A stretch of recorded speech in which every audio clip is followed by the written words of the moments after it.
안녕하세요. 더 딥다이브입니다. 혹시 그런 상상 해보신 적 있으세요? 꽉 막힌 도시의 도로 위를 그냥 휙 날아서 가는 그런 전기 택시요. 이게 무슨 공상과학 영화 같은 얘기지만 이걸 진짜 현실로 만들겠다고 나선 회사가 있습니다. 바로 아처 에비에이션인데요.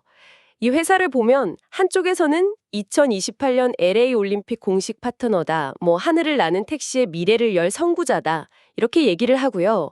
근데 또 한편으로는 아직 매출이 단 1달러도 없는 엄청난 돈을 그야말로 쏟아붓고 있는 회사라고 해요. 이 완전 다른 두 얼굴 사이에서 대체 진짜 모습은 뭘까요? 그래서 오늘 저희가 한번 이 상충되는 정보들 속에서 아처 에비에이션의 진짜 실체를 파악해 보고요. 과연 이 야심찬 계획이 현실이 될 수 있을지 그 가능성을 좀 깊게 들여다보려고 합니다. 자, 그럼 가장 기본적인 질문부터 시작해 볼까요? 아처가 만든다는 그 EVTOL, 이비톨이라고 하던데 이게 도대체 정확히 어떤 겁니까? 그냥 영화에 나오는 비행 자동차 그런 건가요? 네, 그렇게 생각하기가 쉽죠. EVTOL이라는 게 전기 수직 이착륙기의 줄임말인데요. 아, 전기 수직 이착륙기. 네, 가장 쉽게 비유하자면 조용하고 똑똑한 전기 헬리콥터라고 할 수 있습니다. 오, 전기 헬리콥터요? 네, 프로펠러가 여러 개 달려 있어서 소음이 기존 헬리콥터보다 훨씬 적고요. 또 전기로 움직이니까 당연히 친환경적이죠. 아처의 주력 기체가 미드나이트거든요. 이걸 보면 조종사 1명에 승객 4명, 딱 그 정도를 태우고 도심이랑 공항 사이처럼 한 20분에서 30분 이내의 짧은 거리를 아주 빠르게 이동하는 걸 목표로 설계됐어요. 말 그대로 교통체증 없이 하늘길로 출퇴근하는 시대를 열겠다, 이런 거죠. 조용하고 똑똑한 전기 헬리콥터라. 와, 비유가 아주 귀에 쏙 들어오네요.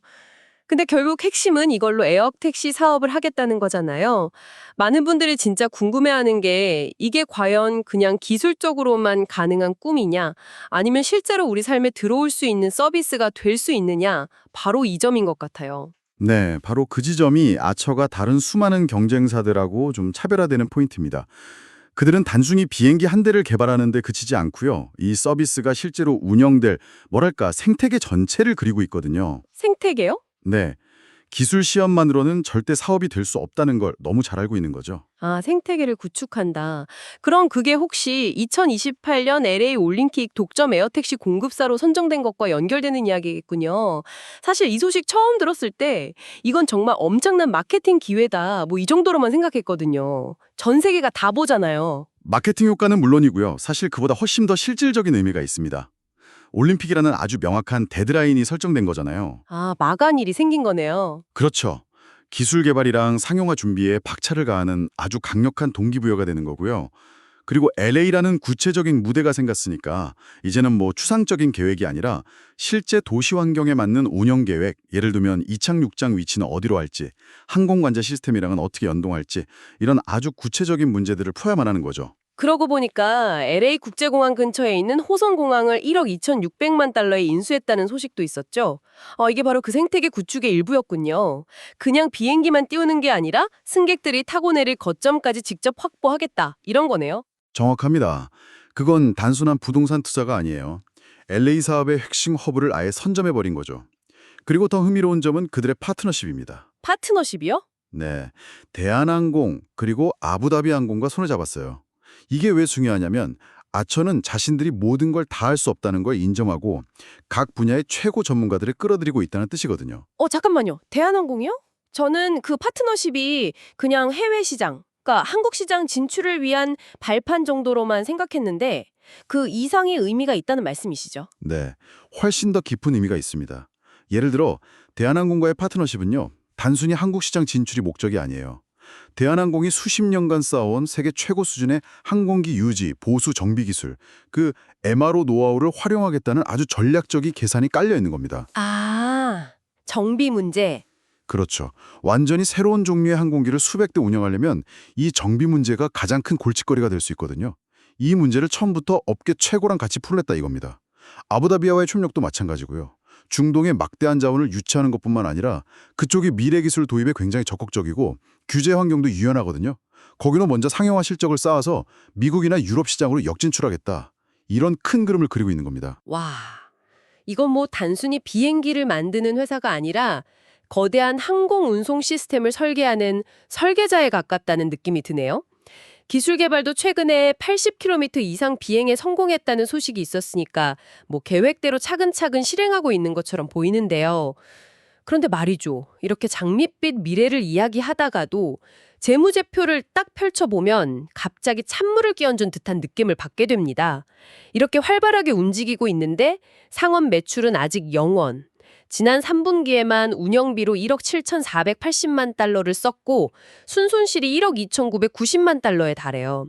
이건 뭐 돈을 버는 게 아니라 말 그대로 태우고 있는 수준 아닌가요? 네, 그 숫자들이 이 사업의 아주 냉혹한 현실을 보여주죠. 사실 이런 첨단 기술을 개발하는 딥테크 스타트업의 전형적인 재무 구조이긴 합니다. 제품이나 서비스를 팔기 훨씬 전부터 막대한 연구개발비, 인프라 투자비, 그리고 제일 중요한 인증 비용이 발생하니까요. 하지만 아처가 아직 버틸 수 있는 이유는 약 23억 달러, 우리 돈으로 3조 원에 가까운 현금을 보유하고 있기 때문입니다. 3조 원이요. 와, 정말 엄청난 금액이네요. 그럼 그 돈이 있으니까 당장은 괜찮다 이런 말씀이시군요. 하지만 분기마다 거의 1억 7천만 달러씩 쓴다고 단순 계산만 해봐도 그 돈도 영원할 순 없잖아요. 그렇죠? 맞습니다. 대략 한 3년, 4년 정도 버틸 수 있는 자금 같은데 그 시간 안에 완전히 새로운 항공기를 FAA, 그러니까 미 연방항공청으로부터 인증을 다 받고 대량 생산 체계도 갖추고 상업 운항을 시작해서 수익을 내는 게 이게 정말 가능한 시간인가요? 바로 그게 수십억 달러짜리 질문입니다. 시간과의 싸움인 거죠. 이 FAA 인증 과정이라는 게 아주 길고 험난하기로 유명하거든요. 게다가 이건 완전히 새로운 형태의 항공기이기 때문에 인증 기준 자체를 새로 만들어가면서 심사해야 할 수도 있어요. 아처는 자신들이 경쟁사들보다 인증 절차에서 앞서 있다고 주장하지만 이건 정말 누구도 장담할 수 없는 영역입니다. 또 과거에 2024년, 2025년 매출 목표를 달성하지 못했던 전례가 있다는 점도 투자자들의 우려를 더하는 부분이죠. 아, 약속했던 시간표가 계속 뒤로 밀릴 수 있다는 그런 위험 신호로 읽힐 수 있겠군요. 네, 그렇습니다. 그렇군요. 결국 비전도 있고 자금도 있고 몇 가지 중요한 발판은 마련했는데 이제부터는 실행이라는 가장 어려운 관문이 남은 셈이네요. 2026년에 아랍에미리트에서 첫 상용 서비스를 시작하겠다고 했는데 이게 모든 것에 향방을 가를 첫 시험대가 되겠군요. 맞습니다. 상업화라는 허들은요, 지금까지와는 차원의 다른 문제입니다. 통제된 환경에서 시험 비행을 하는 것과 실제 승객을 태우고 예측 불가능한 도시의 날씨와 돌발 상황 속에서 매일 수십 수백 편을 운항하는 건 완전히 다른 이야기거든요. 그리고 여기서 또 다른 근본적인 질문이 나옵니다. 바로 단위 경제성의 문제죠. 단위 경제성이요? 그게 조금 더 쉽게 풀어서 설명해 주실 수 있을까요? 물론입니다. 단위 경제성이라는 건 쉽게 말해서 비행 한 번당 과연 돈을 벌 수 있는가? 이 질문입니다. 자, 한번 생각해 보세요. 아처의 미드나이트 항공기 한 대 가격이 500만 달러, 우리 돈으로 약 65억 원입니다. 65억 원이요. 네. 이 비싼 비행기에 승객 4명을 태워서 도심을 한번 오간다고 생각해 보세요.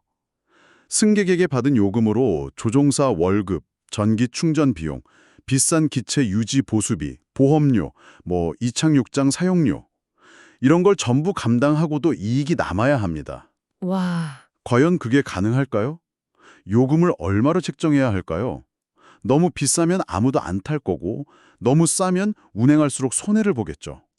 이 최적의 균형점을 아직 아무도 증명해내지 못했습니다. 듣고 보니 정말 어려운 문제네요. 500만 달러짜리 비행기로 택시 사업을 해서 수익을 내야 한다니. 지금 아처의 시가총액이 56억 달러에 달하는데 이건 현재 가치가 아니라 미래에 그 단위 경제성 문제를 해결하고 엄청난 수익을 낼 거라는 기대감. 그 기대감이 전부 반영된 숫자라고 봐야겠군요. 그렇습니다.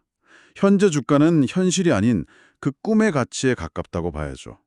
그 꿈을 현실로 증명해내지 못한다면 주가는 언제든 크게 흔들릴 수 있습니다.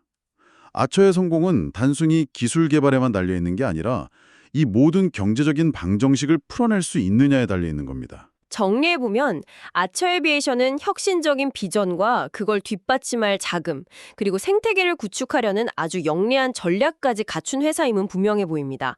하지만 동시에 FAA 인증, 대량 생산, 상업 운항 경험 부재, 그리고 수익성 증명이라는 정말 거대한 산들이 앞을 가로막고 있는 상황이군요. 2026년 아랍에미리트에서의 첫 비행과 2028년 LA 올림픽이라는 목표를 향한 앞으로의 3년이 이 회사의 운명을 결정짓는 시간이 되겠네요. 맞습니다. 아처의 이야기는 단순히 한 기업의 성공 스토리를 넘어서요. 도심 항공 모빌리티, UAM이라는 이 새로운 산업 전체가 현실이 될 수 있는지를 가늠하는 아주 중요한 시험대입니다.